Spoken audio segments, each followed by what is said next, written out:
Bismillahirrahmanirrahim. Assalamualaikum warahmatullahi wabarakatuh. Alhamdulillahirabbil alamin. Wassalatu wassalamu ala asrofil anbiya'i wal mursalin wa ala alihi wa sahbihi ajmain amma ba'du. Pertama-tama marilah kita panjatkan puja dan puji pada Allah Subhanahu wa taala yang mana atas berkat rahmat dan hidayah-Nya pada kesempatan kali ini kita masih diberikan kenikmatan iman, Islam dan kesehatan. Shalawat beserta salam semoga tetap tercurah limpahkan kepada junjungan kita Habibana wa Nabiyana Muhammad sallallahu alaihi wasallam. Tak lupa kepada keluarganya, para sahabatnya, tabiin dan tabiatnya, dan mudah-mudahan sampailah kepada kita selaku umatnya. Yang terhormat Bu Cucu selaku dosen mata kuliah filsafat pendidikan, dan yang saya hormati juga Teh Ajeng sebagai asisten dosen. Izin memperkenalkan diri, kami dari kelompok 9 akan mempresentasikan hasil diskusi kami, yaitu tentang kurikulum pendidikan. Setelah kemarin kita membahas tentang tujuan pendidikan yang dimuat dalam Undang-Undang Nomor 20 Tahun 2003, kita sekarang akan membahas tentang kurikulum pendidikan. Boleh di share screen. Di next.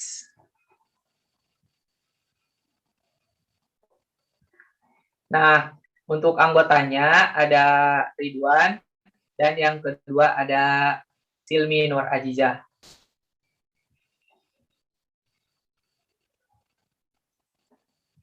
Adapun topik pembahasan pada presentasi kali ini, yang pertama itu ada pengertian kurikulum, yang kedua ada peran kurikulum, dan yang terakhir yang ketiga ada pandangan filsafat pendidikan, dan yang terakhir ada simpulan.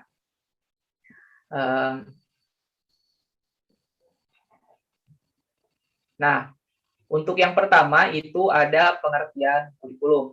Nah, istilah kurikulum berasal dari bahasa Yunani yaitu kurir, yang artinya berlari. Sedangkan dalam bahasa Arab, kurikulum disebut dengan manhaj. Nah, kata kurikulum dihubungkan dengan kurir yang menjadi penghubung dalam menyampaikan sesuatu kepada orang lain, di mana ia harus menempuh jarak untuk mencapai tujuan. Nah, ini dikemukakan oleh Ar-Rasyidin pada tahun 2008. Nah, selain itu, kurikulum juga secara etimologi dapat diartikan bahwasannya sebagai susunan rencana atau pembelajaran. Nah, kurikulum juga sebagai suatu rangkaian yang dilalui untuk sampai ke arah yang dituju. Next.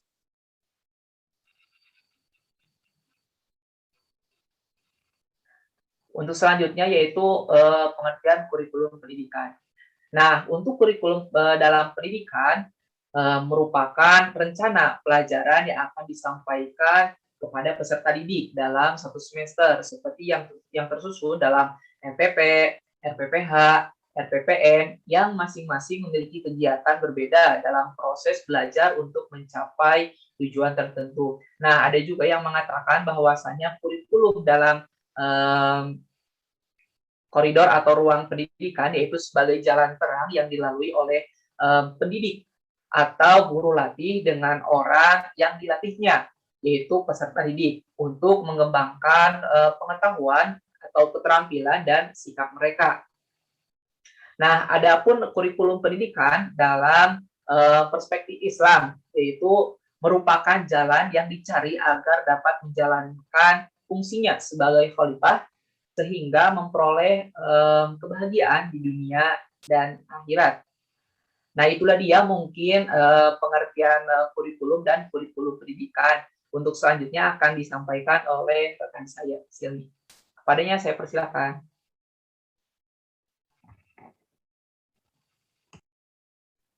Ya, terima kasih atas kesempatannya, Ridwan. Materi selanjutnya mengenai kurikulum. Nah, peran kurikulum ini juga ada peranan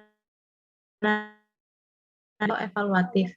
Nah, peranan konservatif ini berfungsi untuk sebagai jembatan para siswa selaku anak didik dengan orang dewasa dalam suatu proses pembudayaan yang semakin berkembang menjadi lebih kompleks.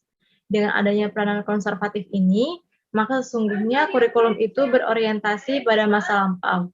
Meskipun demikian, peranan ini sangat mendasar sifatnya. Lalu yang kedua, peranan aktif. Kurikulum berperan dalam melakukan berbagai kegiatan kreatif dan konstruktif. Dalam artian, menciptakan dan menyusun suatu hal yang baru sesuai dengan kebutuhan masyarakat di masa sekarang dan masa mendatang. Lalu yang ketiga, peranan kritis atau evaluatif. Dalam hal ini, kurikulum turut aktif berpartisipasi dalam kontrol sosial dan memberi penekanan pada unsur berpikir kritis. Nilai-nilai sosial yang tidak sesuai lagi dengan keadaan di masa mendatang dihilangkan, serta diadakan modifikasi dan perbaikan. Dengan demikian, kurikulum harus merupakan pilihan yang tepat atas dasar kriteria tertentu. Nah, ketiga kurikulum ini harus berjalan secara seimbang, atau dengan kata lain, terdapat keharmonisan di antara ketiganya. Dengan demikian, kurikulum dapat memenuhi tuntutan waktu dan keadaan dalam membawa siswa menuju kebudayaan masa depan. Selanjutnya, pandangan filsafat pendidikan tentang kurikulum ada 3. Yang pertama ada filsafat idealisme, lalu ada filsafat realisme, dan filsafat neoskolatisme religius. Filsafat idealisme menyatakan bahwa kebenaran adalah ide gagasan, maka kurikulum harus disusun di seputar materi-materi kajian yang mengantarkan peserta didik bergelut langsung dengan ide gagasan. Adapun filsafat realisme yaitu menyatakan bahwa kurikulum harus menekankan materi pengajaran tentang dunia fisik yang diajarkan dalam suatu cara bahwa keteraturan yang mendasari alam ini adalah hal yang tak terbantahkan. Selanjutnya ada filsafat neoskolatisme religius. Menurut pandangan aliran ini menekankan pada materi kajian yang berkaitan dengan aspek-aspek intelektual dan spiritual dari kebudayaan. Selanjutnya, kesimpulan dari presentasi hari ini, istilah kurikulum berasal dari bahasa Yunani, yaitu kurere yang artinya berlari. Dalam bahasa Arab, kurikulum disebut dengan manhaj. Kata kurikulum dihubungkan dengan kurir yang menjadi penghubung dalam menyampaikan sesuatu kepada orang lain, di mana ia harus menempuh jarak untuk mencapai tujuan. Terdapat 3 peranan kurikulum yang sangat penting, yakni peranan konservatif, peranan kritis atau evaluatif, dan peranan kreatif. Ketiga peranan ini sangat penting dan perlu dilaksanakan secara seimbang. Pandangan filsafat pendidikan tentang kurikulum diantaranya ada filsafat idealisme, filsafat realistisme, dan filsafat neoskolatisme religius. Selanjutnya saya kembalikan kepada Ridwan. Baik, itulah dia teman-teman presentasi dari kelompok 9 mengenai kurikulum pendidikan. Barangkali ada yang ingin ditanyakan, boleh silakan disimpan di kolom diskusi yang telah disediakan. Mungkin cukupkan sekian. Terima kasih atas perhatiannya. Wassalamualaikum warahmatullahi wabarakatuh.